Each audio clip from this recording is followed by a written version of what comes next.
No. You know, it's funny because in trying to get her to sell me her half, I told her how much I understood, how important it was to have a place of your own. And at the time, I was just telling her that to make the sale. But you know something? As it turns out, Alan, it's true. And then she told me that this hotel is now a big dream of hers. Well, it's a big dream of mine. Tell me something. Is it too much to ask that just one of my dreams comes true? Olivia. No, what? Just forget I even went there. Okay, just forget the whole thing.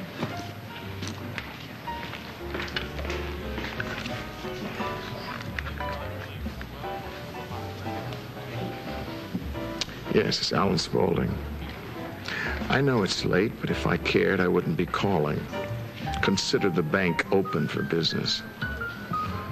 I want to discuss a line of credit with you, specifically Richard Winslow's request for a line of credit. Could there be a better place for a picnic? You really love this place, don't you? More every time I come. I think this hotel is something special, Richard. Well, that's because you own it, right? Or at least half of it, anyway. You know what excites me the most? Is what we could make of it. I mean, I really think that this children's museum can be a special place for everyone in Springfield, not just for the children. You've only been in town scarcely a month, and already you want to give back to it. You're amazing. Springfield's my home. And I know we haven't fixed up the farm yet, but I don't want to hold off getting started on the museum. I really don't. Sometimes it's not wise to spread yourself too thin. Yeah, but we can do it. I mean, even if we have to use our own money, we can do it. That's what money's for. And we got it, right?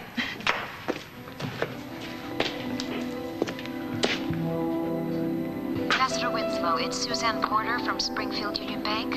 Yes, hello. Yes, hello. I'm sorry to call so late. I thought you'd want to hear as soon as possible about your line of credit. Yes, of course. So, can you give me what I need? I'm sorry, Mr. Ambassador. I'm afraid your request has been refused. Right. Yes, I'm sorry. Go on. Well, how far do you want me to go back? When did you stop listening? No, I heard everything. You know, the museum, money, heard it all. You just had a really far-off look on your face. I was thinking about the future, is all. That's all I'm thinking about. And this place, you know, it can be a great children's museum. You know what we could call it? We could call it the Beacon's Children's Museum. What do you think? Wouldn't that be awesome? Alan, it's me. Where are you? Well, who are you having lunch with? Well, get doggy bags all the way around, okay? Because I need your help. Who are you going to be busy with later on tonight, him or me? Fine. Look, just meet me at the Beacon Hotel as soon as possible. You're at Towers, right? Have him pack us a picnic basket. That's right, a picnic basket. We're going to do a little business over lunch.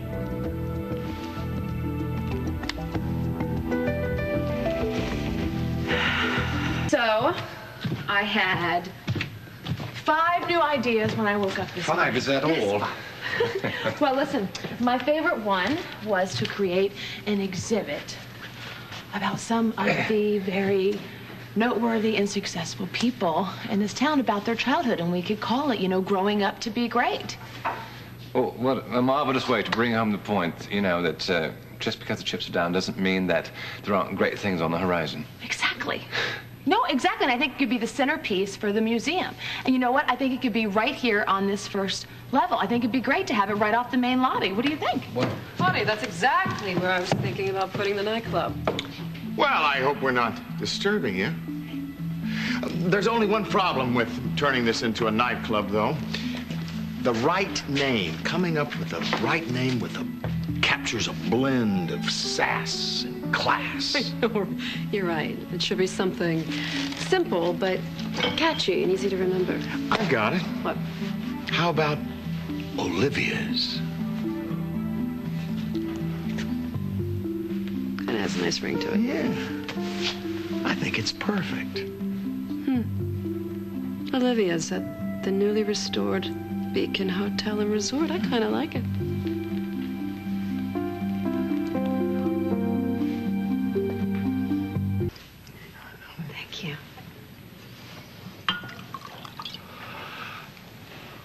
Bon appetit. Thank you. If this is a movable feast, why don't you move it on out of here? You know, Richard and I were sitting here first, Olivia. Oh, well, the thing is, this might be my half of the hotel, so maybe you're the one who should move. Do I smell chicken salad? Yes, you do. Cassie made it fresh this morning. Yeah, made with dill for the sass and class. It sounds delicious. Alan. Do you want some? Not unless I can reciprocate with duck pate and peppercorn. It's my favorite. Unbelievable. Oh, you know, I do remember, Richard, when we were engaged, you used to smother duck pate on anything that was toastable. Yes, well, I guess one can't say that I didn't have good taste. And you still do, Richard. Please be my guest. You ladies aren't going to be joining us? No. Oh. You know, you may be interested to know that I spoke to the zoning board. And it turns out that a project the size of the one that you were planning to do here would just violate all kinds of ordinances. So there's no way you're going to get clearance, Olivia. As opposed to a children's museum that probably has twice the daily volume? I don't think so. Well, see, you know, there's a guy named Ken Franklin.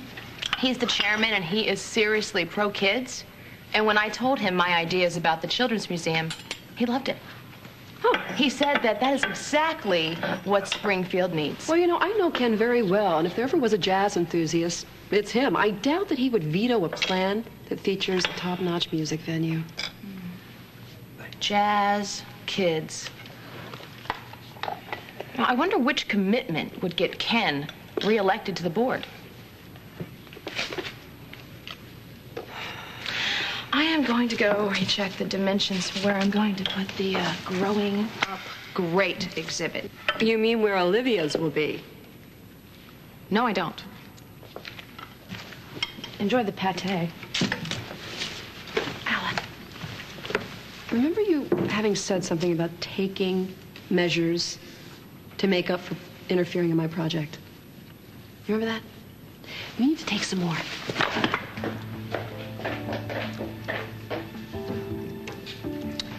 You know, Richard, you and I have a lot in common. Really? We're both enamored by two very strong-willed and intelligent women who know exactly what they want. Well, here's to us. I'll drink to that.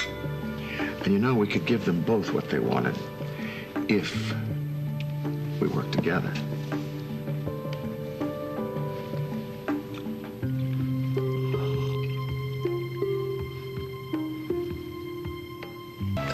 So then, am I to infer that if we were to work together, I would get what I wanted? I can almost guarantee it. Guarantee? You know, it's funny that the Springfield Union Bank guaranteed me something recently. They guaranteed me a line of credit.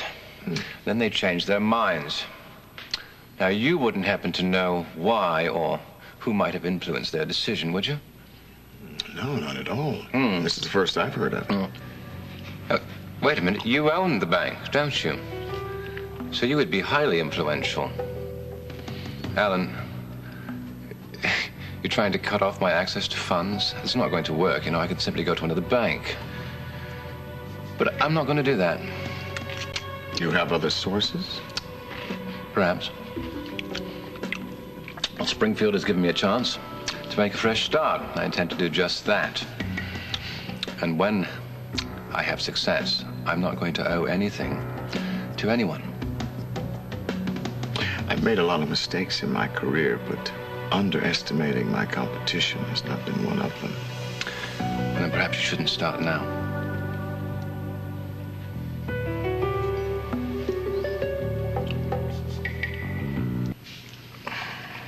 You know, Richard, if you get Cassie to sell her half of this hotel, I will triple the purchase price. You really hate the idea of a children's museum, don't you? No, not at all. I just don't think this is a children's museum. I think this is a hotel. I mean, purely by economic reasons. Something tells me there's more to it than that. Oh? This property, Alan, is, well, how would you Americans call it? Small potatoes? Ah. Yes. Your company deals with far larger acquisitions on a daily basis, yet here you are, personally negotiating this little spot of land. Why? Well, because Miss Olivia wants it. Anything wrong with that? No. It's quite refreshing to see such a powerful man so utterly taken with a woman that he would do anything for her. Well, now, you have experience in that area also. Touché.